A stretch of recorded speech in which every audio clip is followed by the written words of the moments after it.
भूपेंद्र सिंह सुथार राजस्थान शिक्षा सेवा में स्कूल प्राचार्य के पद पर कार्यरत हैं। कृषि स्नातक, समाज शास्त्र में स्नातकोत्तर होने के बावजूद हिंदी साहित्य और संगीत में इनकी विशेष रुचि रही है।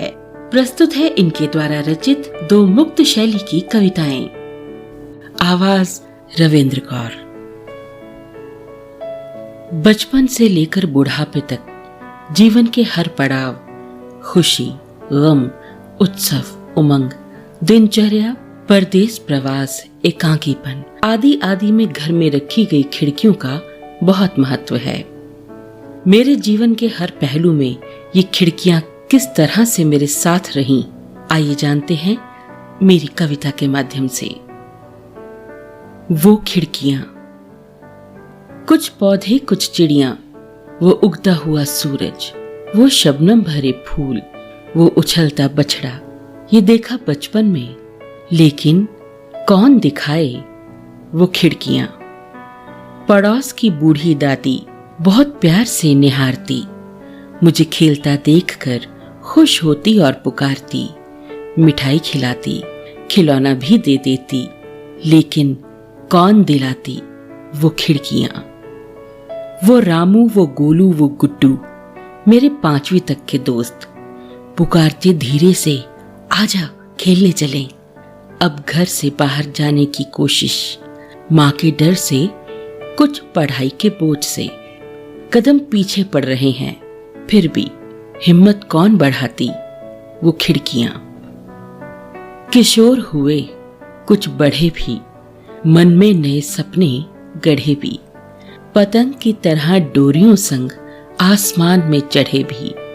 वो रूपा, वो अरुणा, वो श्यामा, वो करुणा, कुछ देखा फिर सहमे, बहुत बहुत शर्माए, कुछ सोचा फिर आगे बढ़े, ये शर्म कौन मिटाए वो खिड़कियां।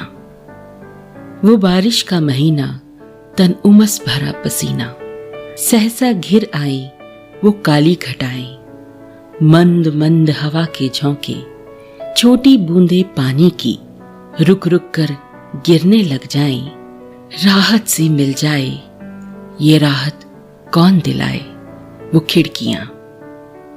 वो हवेली एक वधू नवेली, आह्लादित सिंगार के मन से, काली घटा समकेश राशि को बिखराए फिर लहराए।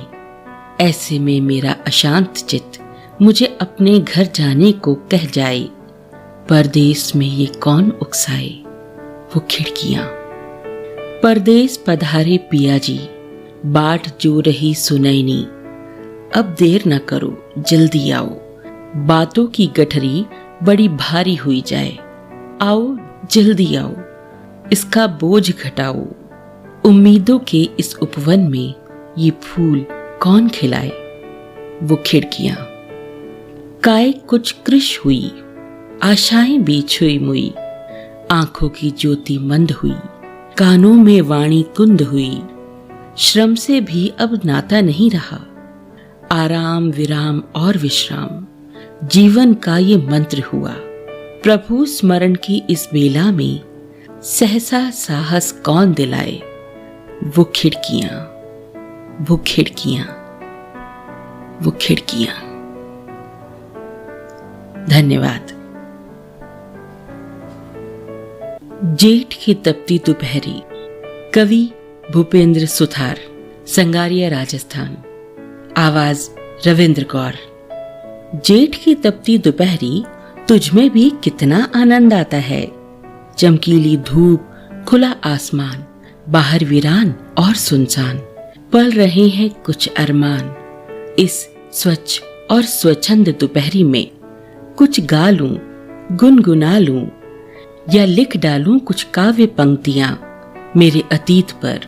जेठ की दोपहरी में बचपन बीता उन पीपल के पेड़ों के साथ, कभी उसकी छाया में खेलना, कभी चढ़ जाना शाखाओं पर, कभी छिप जाना किसी सूने मकान में, दोस्तों का ढूंढना आवाज लगाकर। उधर बूढ़े नाई की दुकान पर बज रहे रेडियो पर वो गाना, जेठ की तपती दोपहरी में नील गगन पर उड़ते बादल आ आ आ, धूप से जलता खेत हमारा कर दे तू छाया। जेठ की तपती दोपहरी, पोखर में आराम से बैठी वो भैंसे सुखद एहसास ले रही हैं। दोपहरी तू इतनी तपती है, तभी तो आई हैं हम तुझसे मिलने पोखर। जेठ की तपती दोपहरी, दूर गली में सहसा गूंजती आवाज कितनी अच्छी लग रही है। मीठे जामुन ले लो, गर्मी की दवा, आहा मीठे ठंडे जामुन। जेठ की तपती दोपहरी, वो हीरा मोती बैलों की जोड़ी सुस्ता रही हैं नीम की सघन छाव में। वो राधे किसान भी सुस्ता रहा है। जेठ की तपती दोपहरी, तू ही तो है सबसे सुंदर और सुहावनी। ना धुंध की गलन, ना उमस की चुभन, तू आती है तो लाती है कुछ आराम, कुछ विचार, कुछ संभावनाएं, कुछ कल्पनाएं। तू ही तो है दिन के सिंहासन पर विराजमान। जेठ की दोपहरी, जेठ की तपती दोपहरी, तुझ में भी कितना आनंद है। धन्यवाद।